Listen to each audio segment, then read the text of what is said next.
khudbad ku saabsan waxbarashada. Fadlan ha iloobin inaad subscribe saarato channelka, saaxiibadan la wadaag haddii aad horena la joogteen aad u mahadsantahay. Nala soo. Education, waxbarashada, is a fundamental aspect of waxay aasaas u tahay human development, koriinka iyo horumarka aadanaha, and plays a crucial role. Waxay door weyn ka qaadataa in shaping individuals, dhismaha qof kasta, and society iyo bulshada. Maxay tahay waxbarasho?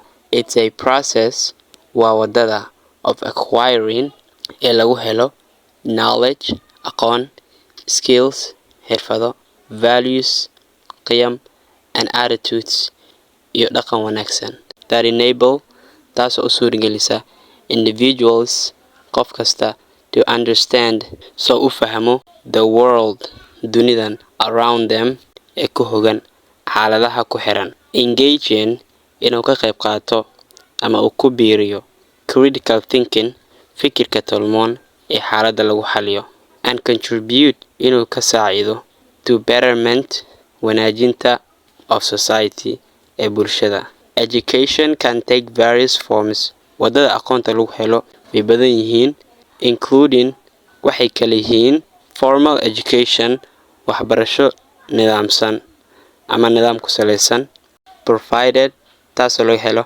in schools, iskuulaadka, colleges, waxbarashada sare, and universities iyo jaamacadaha, as well as sidoo kale qofka wuxuu wax ku baran karaa qaabka la yiraahdo informal education, waxbarashada aan nidaamsanayn, obtained through uu ka helo life experiences, khibradaha nolosha, self study, wax isbarida, and interaction with iyo inuu la kulmo ama dhexgalo others dadyow kale.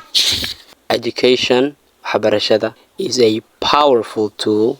Waa wax aad saameyn weyn u leh that empowers individuals, kaasoo qof kasta siin kara awood uu wax ku qabto, promotes korna u qaada society development, horumarka bulshada, and drives una horseeda economic progress, horumarka dhaqaalaha. By investing in education, marka la maalgeliyo waxbarashada, and make it accessible to all, oo laga dhigo mid qof kasta heli kara dhammaan, societies can create a brighter and more sustainable future. Dhammaan bulshada waxay abuuri karaan mustaqbal ifaya oo waara.